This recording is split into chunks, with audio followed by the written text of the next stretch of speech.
Oh god, I've got to resize everything again. I'm too lazy. I'm just gonna keep it like this.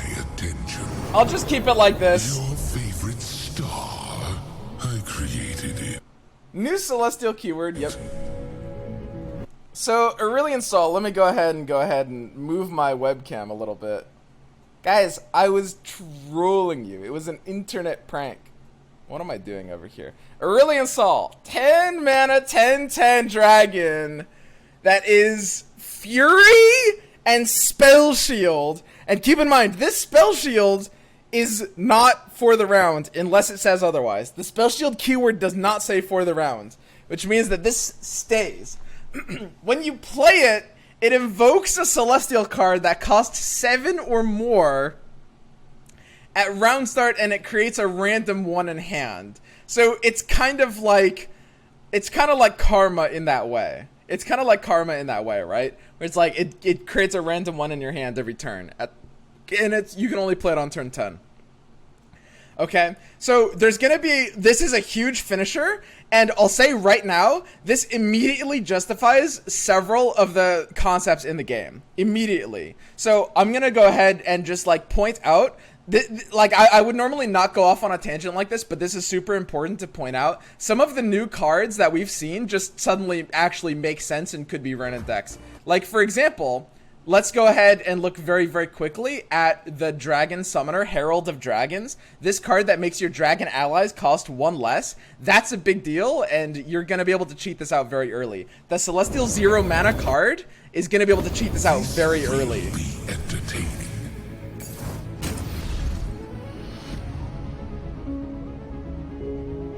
Okay, we've got the Fury keyword.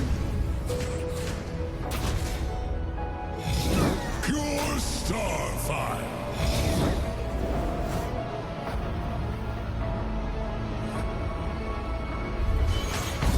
The constellations bow to me. Oh, I just got tingles.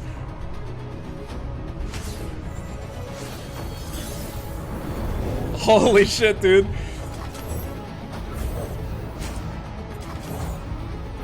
Yeah, so everything's costing 0. The Skies Descend. Deal 15 to all enemies. Cost 2 less for each dragon or celestial ally you have. This is main deckable.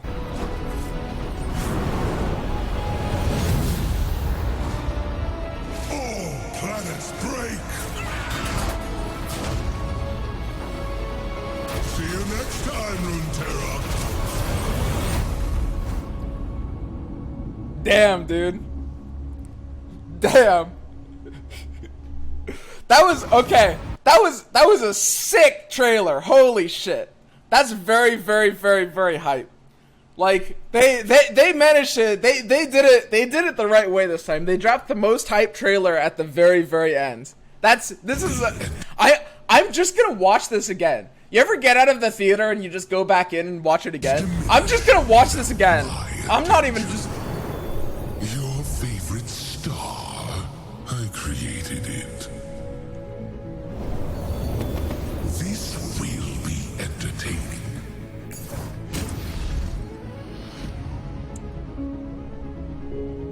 Dude.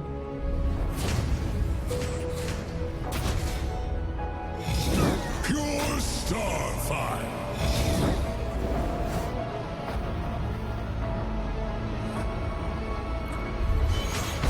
The constellations bow to me.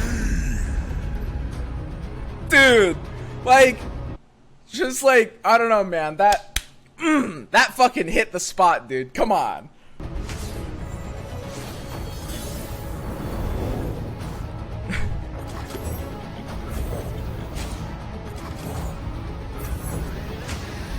Anyone for some Stardust?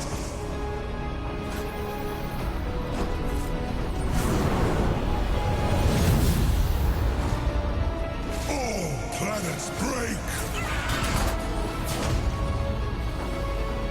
See you next time, Runeterra. Alright.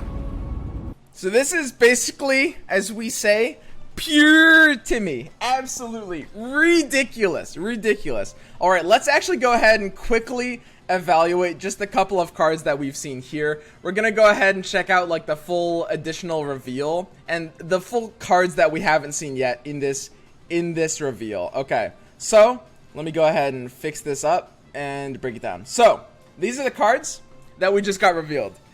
We have, let's just go ahead and start where it's a little bit easier.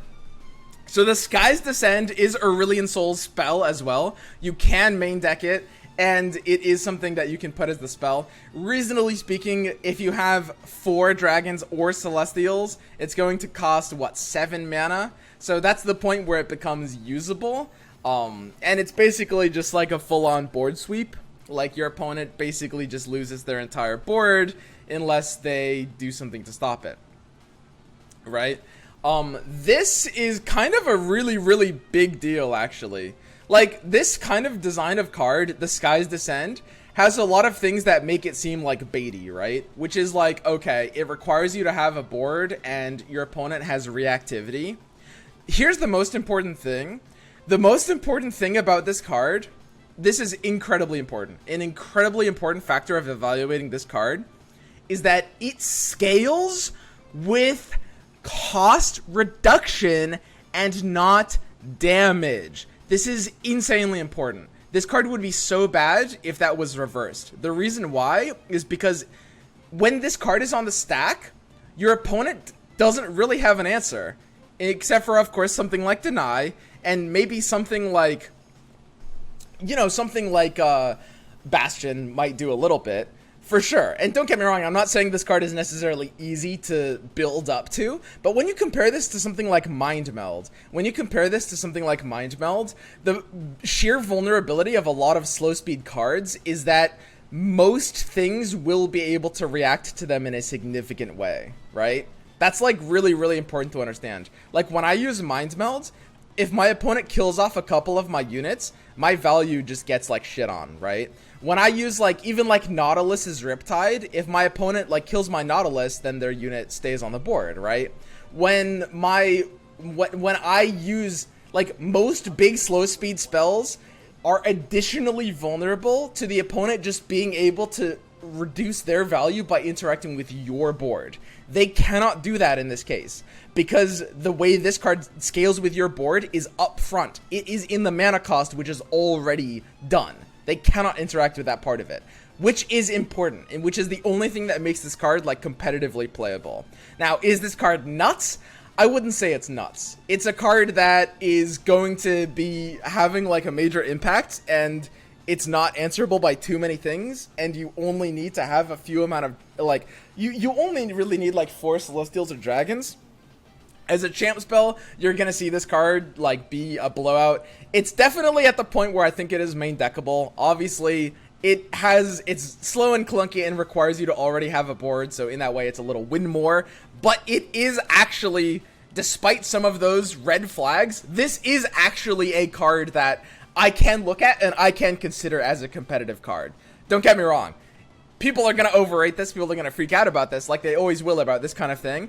But this is actually a decent to solid card, right? Like, there's nothing really wrong with this card. The numbers are all fine, and it's not that counterable. Like, yes, they can deny it, but that's just one region. And keep in mind, that one region, like Ionia, is going to be less present than ever, right? As they add more regions, the identity of single cards like Deny goes down, right? The odds of, like, any given opponent region running Ionia is probably going to be less than 15%.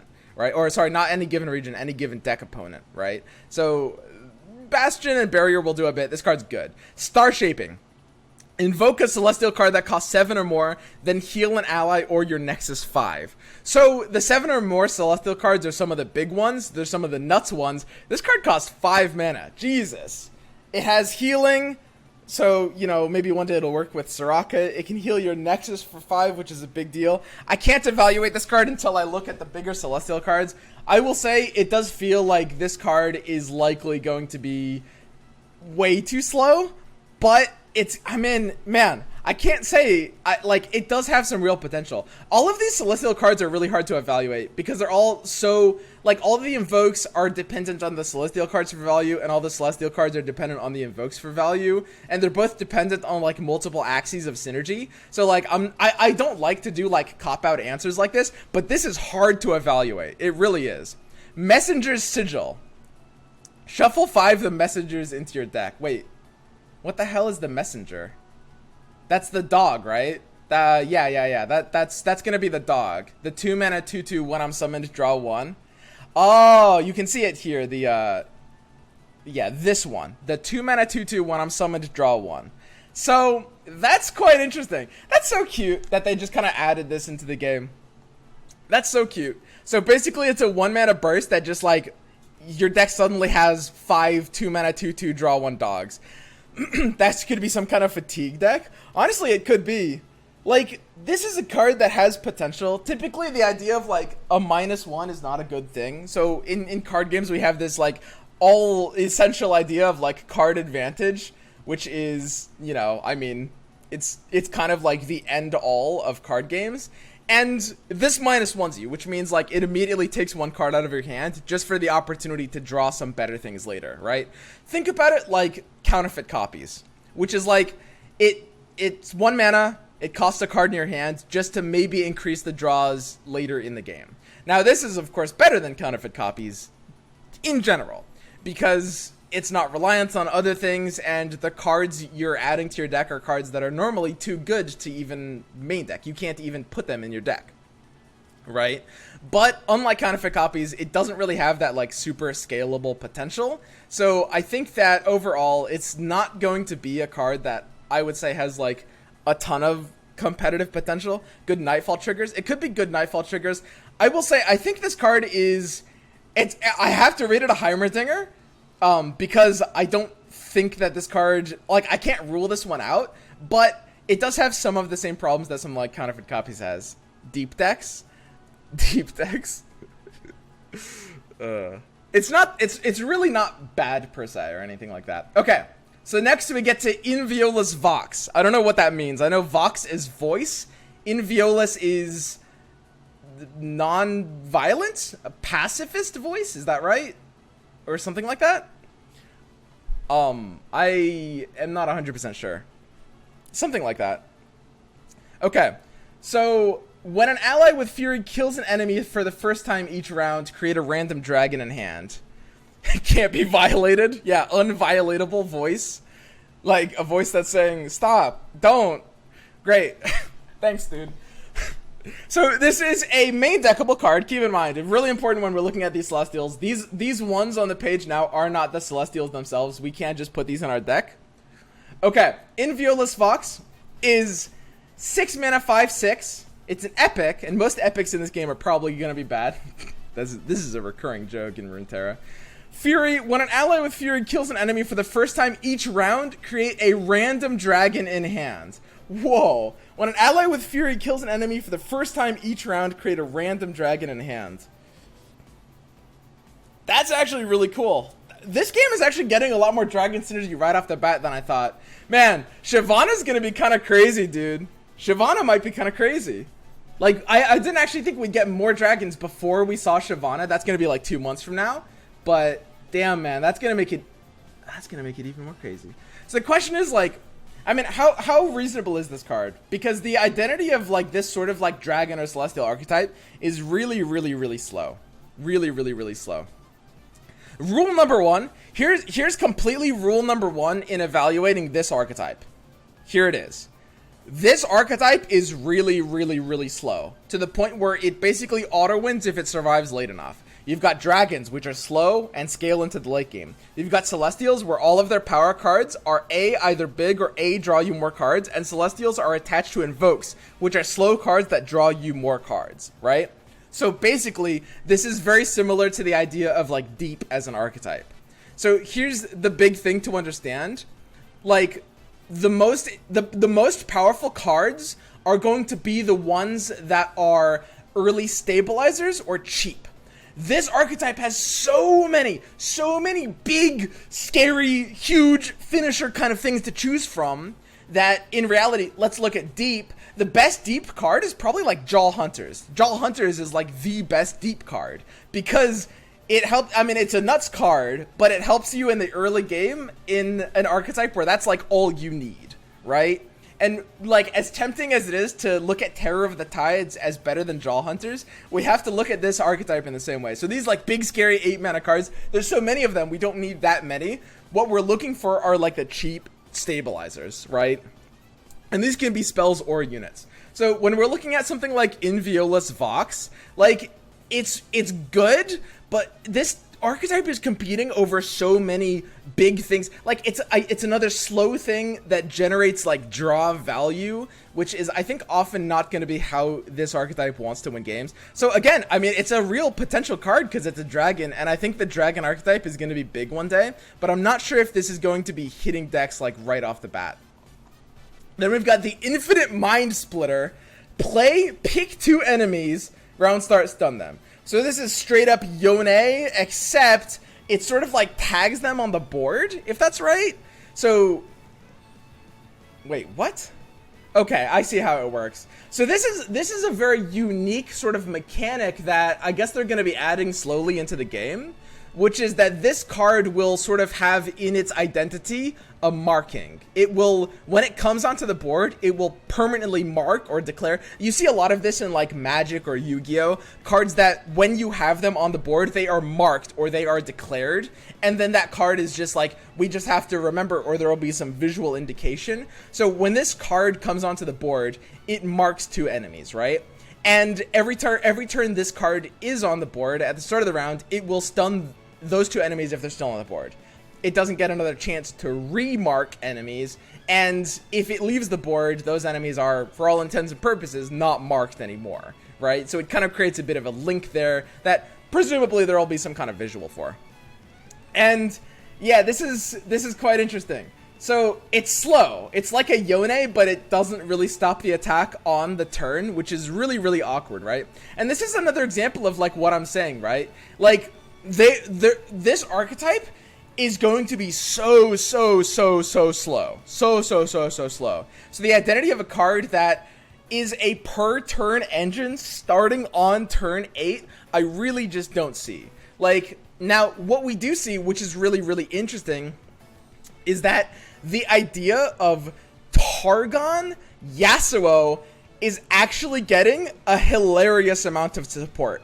So what I will say, looking at this card, is that I would say this has more potential in that kind of Yasuo deck rather than like a dragon deck or a celestial deck, right? In reality, like, I don't think this card is amazing with Yasuo. There might be like, you know, obviously something like Yone might be better, but it's at least like giving you some stun triggers, and there's things that deck is able to tap into more, right? Whereas like, I don't know, honestly, it's not great in Yasuo. It's not really great in those decks either. Because like, I mean, are the dragons or celestials actually going to want this? It's a turn 8 engine. This one, I think this one just has to be too slow. Like, as much as I want to, like, there are so many expensive power cards that we have to choose from that there's just no way this one is going to be seeing the cut. Like, it's an 8 mana card that doesn't do anything on the turn it gets played. It only starts generating engine value after that turn. And against anything that you need to slow down, you're kind of already going to be dead. And against anything that hasn't killed you yet and you might still lose to, this won't help you. That categorization would be, for example, think Ezreal. There's going to be a subcategory of deck that hasn't killed you yet, but you still could lose to, and this isn't going to be what you want. You're going to want something like Hush, that has the ability to deal with Ezreal, that has the ability to deal with They Who Endure, right? This card has kind of no place, unfortunately. Okay, then we get to the big boy himself. Holy shit, Aurelion Sol. I love this card. Like, it's great. There's nothing wrong with, like, a big Timmy card. Like, they've done, a lot of you guys are saying, they've really kind of, like, done a lot of what Deep did. And that's great. There's nothing wrong with that. They hit a completely different, like, thematic vibe, right? So it's fucking, you know, it's a very different actual kind of, like, I guess, emotion. But, yeah, it's just, like, huge big boys. We're gonna have to build it first. I can't say for sure.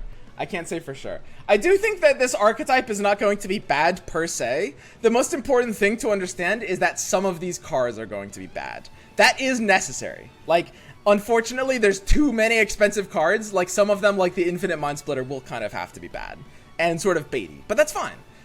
The archetype, we're going to have to build it first. So Aurelion Sol is, again, invoke a Celestial card that costs 7 or more. Round start, create a random Celestial card in hand. So to get Aurelion Sol out for value, you kind of need to ramp into him a little bit.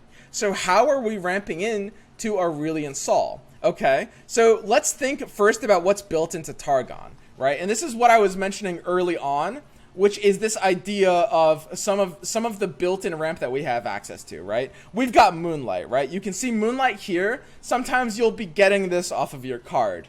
Moonlight is, I mean, it should be a 37.5% chance off of a Spacey Sketcher, right? Some of you guys are saying it was like 43% or something like that. It should be 37.5. I don't think I did that wrong. But it doesn't matter because it's basically 40% chance of getting Moonlight off of Spacey Sketcher. That's not bad. That's not bad, right? Moonlight is a way to get Aurelion Sol out a little bit earlier.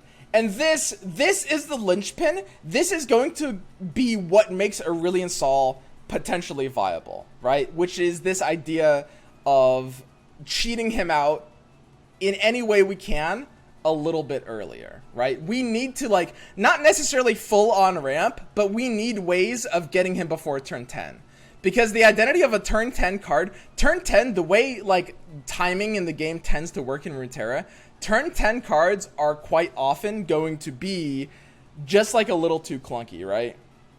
That's right around when the game is kind of already closed out. So Thresh is going to be really big. A lot of people are putting out, like, Thresh is an easy way to cheat him out. That's going to be a great one because Thresh can just, like, all Thresh has to do is flip, and it has the chance of pulling out Aurelion Sol. You're going to skip his play effect, which is fine, right? So you skip his play effect, totally fine. That's going to be, you know, you don't get the draw, but you don't really care if you've cheesed out Aurelion Sol early. You also have Thresh plus Targon, which is great because the identity of Thresh is going to be a little hard to make reliable, but Targon has a lot of tools that are going to make Thresh nuts, right? I would say people might be over jerking Aurelion Sol plus Thresh, but here's the thing. Thresh already has built-in crazy synergy with Targon. That is insanely important. This is what ties it all together. Because Targon has cheap heals. Thresh is the perfect unit. The perfect unit to combo with heals in every way. He is a reasonably, like, medium value card. He will basically always survive one hit because he has 6 health. He is a card that can damage himself because he has Challenger, and he's also a card that you want to keep alive and protect for his level up ability. Thresh is a card, and we haven't really seen this in the past because there hasn't really been enough value heals that's made enough sense before, but Thresh is a card that hits the synergy point with heals in like 4 different ways. That is huge. I cannot stress how big of a deal that is. We have big heals in Targon. We have ways of keeping Thresh alive with even non-heal buffs in Targon. If we want Bastion, think Bastion, okay? So Thresh plus Aurelion Sol is looking really good to me. Really, really good to me. We're gonna have to build the deck out, but again, the simple fact that it has that built-in synergy with the region already is what makes that good, okay? So Thresh Aurelion Sol immediately does kind of seem like one of the best ways to run it. You'll also note that if we do want to run that deck, we also have Written in the Stars. So let's do a little bit of the idea of like the kind of like theorycraft deck build, which is how often are we going to go for Written in the Stars? So Written in the Stars, or Written in Stars here. It's just Written in the Stars to me. Written in Stars, the one right above my beautiful clump of hair. This was my card reveal. This is 4 mana, draw a champion, reduce its cost by 1, and grant it +2/+2. So, in an Aurelion Sol Thresh deck, you will be running Written in the Stars. Well, you're not running it because you can't main deck it, but there will be a lot of situations where you will choose it. If you find Thresh off of Written in the Stars, you are fucking nuts. You're dominating. Your Thresh is a 5/8. You're good to go. You can get it out on turn 5. Everything's golden. You're great. You're great. You're good. Here's the problem. Sometimes this is going to draw Aurelion Sol. That's bad. And what that's going to mean is that depending on your hand, you will sometimes decline to choose Written in the Stars from your invoke. Keep this in mind, right? Sometimes you'll look at Written in the Stars and you'll have a hand with Thresh and no Aurelion Sol, and in that hand you probably don't want to pick Written in the Stars. Now, if your hand is Aurelion Sol and no Thresh, well, your odds are golden. You're on 60% chance of hitting Thresh. That's pretty good. If you're running 3 Aurelion Sols, which, by the way, is very possibly not correct. It might be 3 Thresh, 2 Aurelion Sols. Honestly, just for the sake of Written in the Stars. Like, that's a big enough reason to sometimes run 3 Thresh, 2 Aurelion Sol. Because here's the thing.